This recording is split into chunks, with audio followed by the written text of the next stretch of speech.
Chers amis, avant de commencer cette vidéo, nous souhaitons tout d'abord nous excuser pour le retard. Cette vidéo, qui devait être mise en ligne la semaine dernière, n'a malheureusement pas pu l'être en raison d'un problème technique. Nous vous prions de bien vouloir nous excuser pour ce contretemps. Cela étant dit, entrons enfin dans le vif du sujet. Aujourd'hui, je souhaite aborder une blessure profonde qui touche l'essence même de notre être, l'impact du trauma sur notre esprit, notre âme. C'est une tristesse immense de voir tant d'âmes traverser cette vie voilée, comme si leur lumière intérieure avait été ternie, leur connexion à la source affaiblie par les épreuves. Le trauma peut briser l'esprit. Il ne le détruit jamais, car l'âme est éternelle et indestructible, mais il peut le fragmenter, l'étouffer, le faire douter de sa propre divinité. Lorsque l'esprit est blessé, la confiance en soi et en l'univers s'érode, l'espérance s'amenuise. Cette puissance intérieure, cette étincelle divine qui nous pousse à créer et à nous épanouir, semble nous avoir quittés. On oublie qui l'on est véritablement, des êtres de force, de potentiel illimité, capables de discerner la lumière de l'ombre, le bien de la manipulation. Cette capacité de ressentir la vérité profonde est altérée. Une âme en souffrance peut se replier sur elle-même, cherchant l'isolement, je veux juste rester loin des gens, percevant le monde extérieur comme hostile, ils sont trop cruels. Elle peut succomber au fatalisme, rien ne marche, le mal est fait, ou paradoxalement, rester attachée à des relations qui drainent son énergie vitale, ayant perdu la clarté nécessaire pour visualiser et manifester un chemin différent. Lorsque ces blessures émotionnelles ne sont pas guéries, elles peuvent se manifester de diverses façons. Des croyances limitantes et comportements autodestructeurs. Des idées comme « je ne suis pas assez bien »,« je ne mérite pas d'être aimé » ou « je suis incapable de réussir », sans racines, menant à la peur de l'échec, à l'attraction de relations toxiques ou à des comportements qui nous sabotent. Des manifestations physiques. Le corps, dans sa sagesse, garde la mémoire des émotions non traitées. Des tensions chroniques, des douleurs inexpliquées, des maux de tête, des troubles digestifs peuvent être des symptômes physiques liés à ces blessures. Le stress chronique affaiblit également notre système énergétique et immunitaire. La quête de validation extérieure. Lorsqu'un enfant a manqué d'amour et de reconnaissance, il tente de combler ce vide en cherchant désespérément l'approbation extérieure. Ce besoin de validation le pousse à surinvestir dans la performance, scolaire, professionnelle, etc., associant sa valeur personnelle à ses réussites. Cependant, cette validation n'apporte qu'un soulagement temporaire, agissant comme un pansement éphémère. L'individu croit que faire est équivalent à être, mais cette illusion ne comble jamais le vide intérieur et mène souvent à l'épuisement. La posture du sacrifice. Grandir dans un environnement instable peut amener l'enfant à croire que sa souffrance et sa soumission sont le prix à payer pour un peu d'affection. Cette posture de sacrifice s'enracine, l'amenant à tout accepter, même l'inacceptable, dans l'espoir d'un amour qui ne vient jamais pleinement. L'individu se perd, devenant ce qu'il pense que les autres attendent, négligeant ses propres besoins. La loyauté inconsciente est la répétition de la douleur. Un aspect souvent méconnu est la loyauté inconsciente envers la dynamique familiale.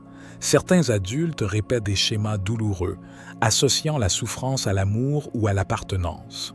Il peut y avoir une loyauté invisible où l'individu ne se permet pas d'être plus heureux ou épanoui que ses parents, créant un sentiment de culpabilité ou d'autopunition. Cette loyauté maintient la personne dans un cycle de souffrance récurrente, car elle est liée à des croyances profondes sur ce que signifie faire partie de sa lignée. À l'inverse, un esprit aligné, connecté à sa vérité, ne tolère pas ce qui le diminue. Il ne renonce pas à son chemin de vie, car sa vision intérieure, son aspiration profonde, reste vivante, même au cœur des défis. Cette force tranquille émane de l'être et est ressentie par les autres. N'avez-vous pas remarqué que lorsque vous vous alignez sur votre vérité et agissez en conséquence, les énergies négatives semblent s'éloigner? C'est comme si votre champ énergétique se renforçait, créant une aura de protection. Sans cette force vibratoire, les limites énergétiques sont facilement franchies et les expériences désalignées ont tendance à se manifester. C'est une invitation à regarder à l'intérieur. Qu'est-il advenu de votre connexion spirituelle? Lorsque l'âme a été profondément marquée, il devient difficile non seulement de s'estimer digne de relations épanouissantes, mais aussi de les construire. Une sorte de brouillard énergétique peut entourer la personne, influençant son apparence, ses paroles et la manière dont elle est perçue. Cette énergie de souffrance peut créer une distance ou rendre complexe la distinction entre une âme bienveillante et une autre qui pourrait la blesser. Même avec des âmes lumineuses, l'anxiété, la peur de se montrer authentiquement peuvent empêcher les liens de s'approfondir. Les relations restent superficielles, manquant de cette connexion d'âme à âme. C'est souvent une forme d'autoprotection, mais l'isolement spirituel qui en découle est un prix immense. Mais rappelons cette vérité fondamentale. Votre esprit, votre âme, n'est jamais détruit. Il peut être voilé, blessé, mais son essence divine demeure intacte. Cela signifie qu'il possède une capacité intrinsèque à se régénérer, à l'image d'une fleur qui, recevant la lumière et l'eau dont elle a besoin, retrouve sa splendeur. Vous pouvez guérir un esprit blessé. Ce chemin de guérison est possible, et beaucoup d'entre nous l'ont déjà entrepris. Ce processus de guérison est, dans une perspective spirituelle, la restauration de votre instinct de survie lumineux, celui qui vous pousse à prendre soin de votre temple sacré, votre corps et votre esprit. C'est la résurrection de votre désir de contribuer à la lumière du monde, trouvant une joie profonde à partager vos dons uniques. C'est l'édification de cette puissance intérieure, cette connexion à votre source, qui vous permet d'incarner votre véritable moi divin, de ressentir la joie et d'aider d'autres âmes à retrouver leur propre lumière. Lorsque votre esprit commence à guérir, votre intuition s'affine. Votre radar émotionnel et énergétique devient plus clair. Un sens de votre mission d'âme commence à émerger et votre vie prend une direction alignée avec votre plus haute vérité. Vous découvrirez ce chemin pas à pas, guidé par votre sagesse intérieure. Il vous mènera vers des âmes qui vous reconnaissent et vous aiment pour qui vous êtes, vers un lieu où vous vous sentez pleinement à votre place, connecté.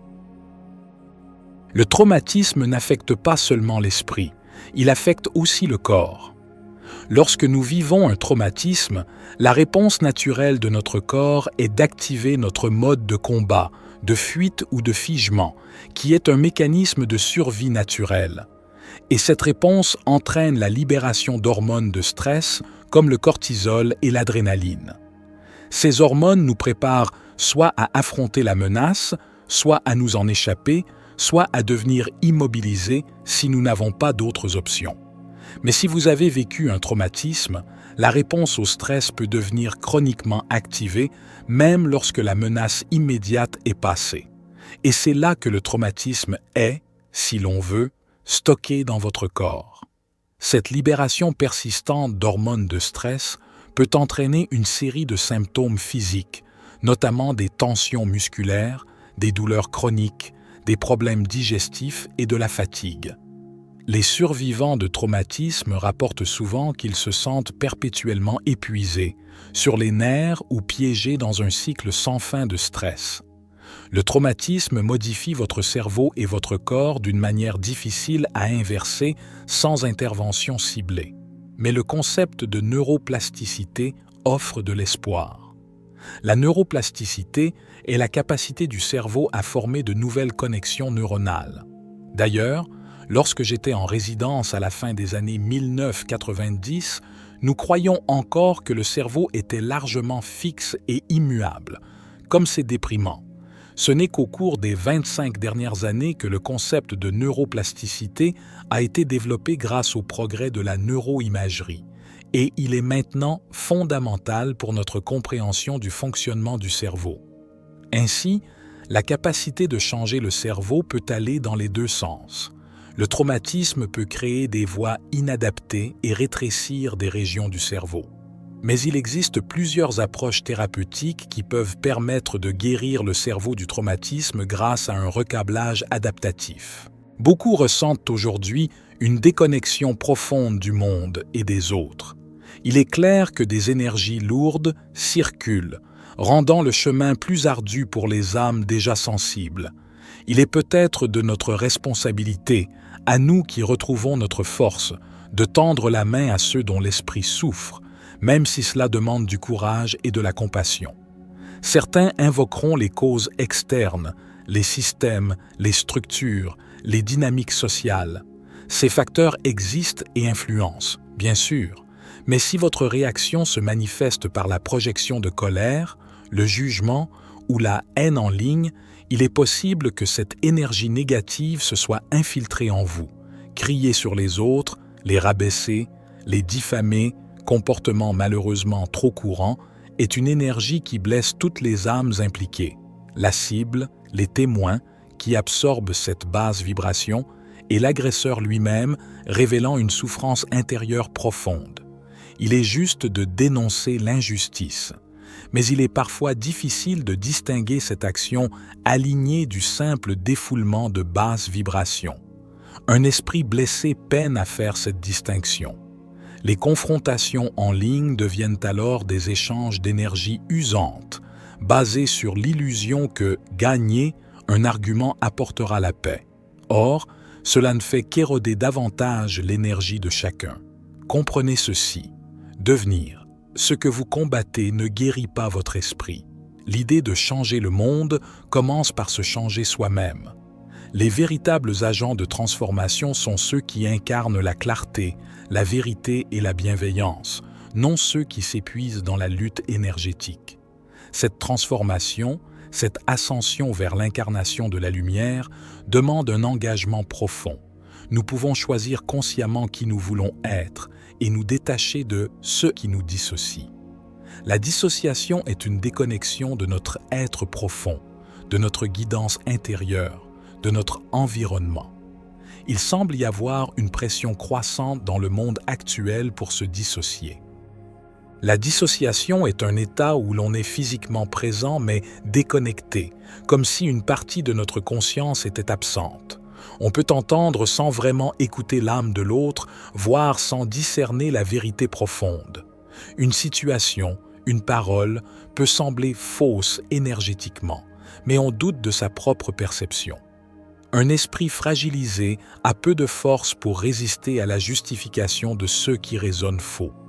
On agit et un sentiment de malaise, de honte ou une basse estime de soi s'installe, la voix de l'âme qui tente de se faire entendre. Cette sensation désagréable est le signal de votre esprit intact, un frisson intérieur face aux actions désalignées. Normalement, cela nous pousse à nous retirer. Mais lorsque l'esprit est blessé, ce signal est faible. On ne sait plus quelle est la voie juste, dissociée de soi-même et de son compas moral et spirituel. Chaque compromis avec sa vérité crée une fissure par laquelle les énergies négatives s'infiltrent. J'ai vu ce schéma maintes fois.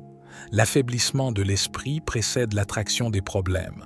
Nous sommes poussés à nous dissocier, car une âme déconnectée est facilement manipulable.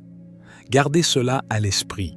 Lorsque nous nous coupons de notre source intérieure, nous devenons vulnérables aux influences extérieures, car notre guidance interne est réduite au silence. Le lavage de cerveau devient possible. Cela est évident dans les dynamiques de groupes toxiques ou sectaires. On y dit que votre perception est fausse, que seule la vérité du groupe compte. L'adhésion apporte un sentiment d'appartenance, illusoire, et de supériorité. C'est une offre tentante pour une âme blessée et isolée. Une âme connectée ne se laisse pas prendre aussi facilement. Un signe d'une dynamique toxique est le rejet de ceux qui retrouvent leur joie et leur authenticité. L'incapacité à contrôler une âme conduit à la honte ou à l'exclusion. Pour une âme souffrante, cela peut sembler insupportable. C'est ainsi que les âmes blessées peuvent être contrôlées. Même en sachant que ce qui est exigé est faux, la partie blessée a besoin d'y croire pour appartenir. Accepter. Ce qui résonne faux nécessite de se dissocier, de fermer une partie de sa conscience.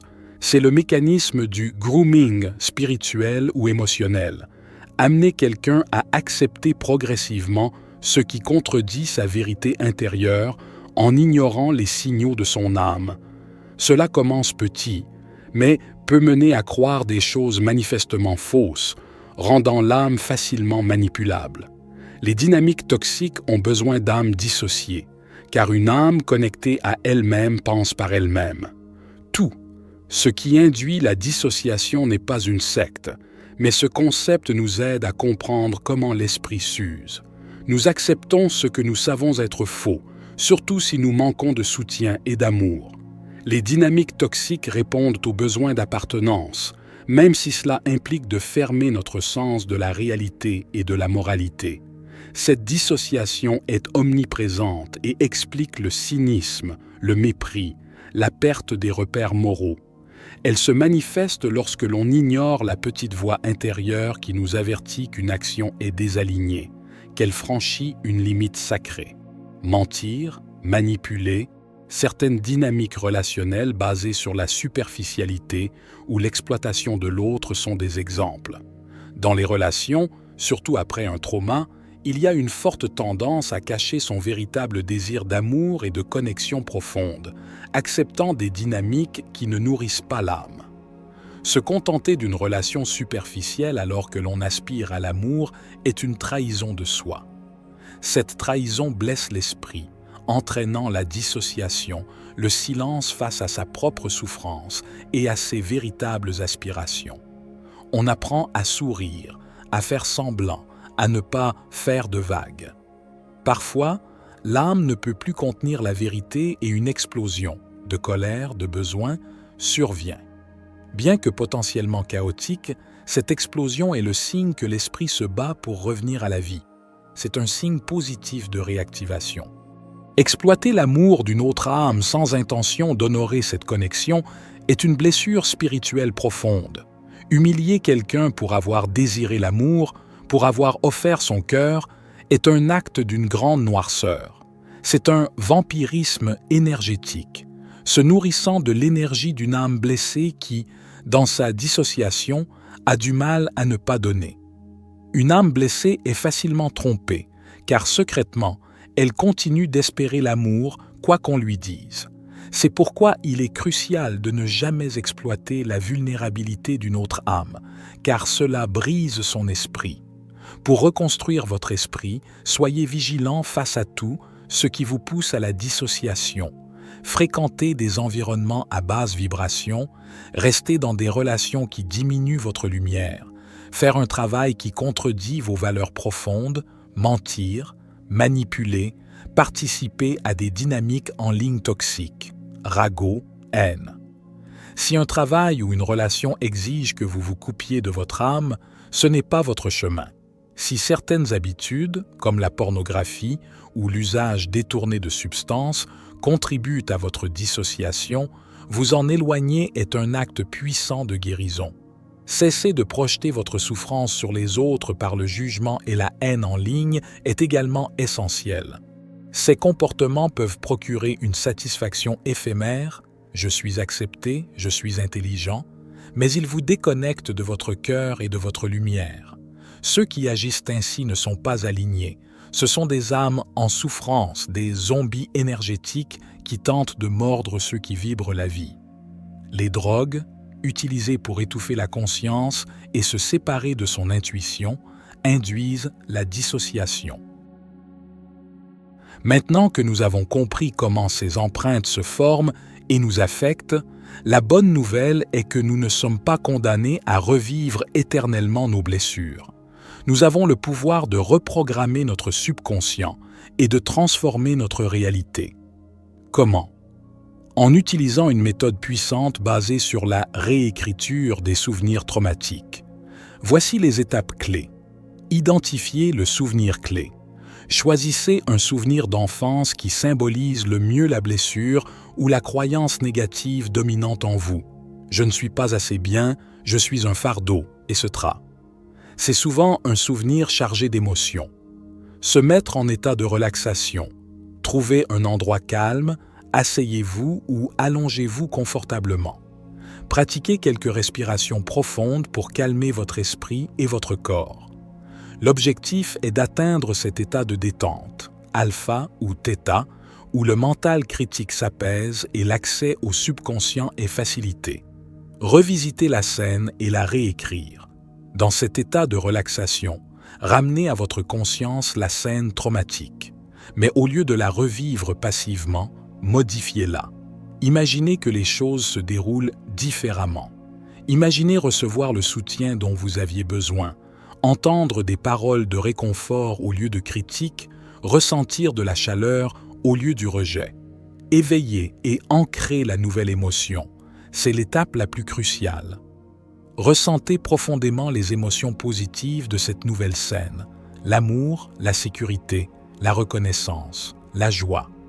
Le subconscient ne fait pas la différence entre l'imaginaire et la réalité. Il enregistre l'émotion. En ressentant intensément cette nouvelle émotion, vous créez une nouvelle empreinte, renforcée par la répétition. Répétez cet exercice régulièrement.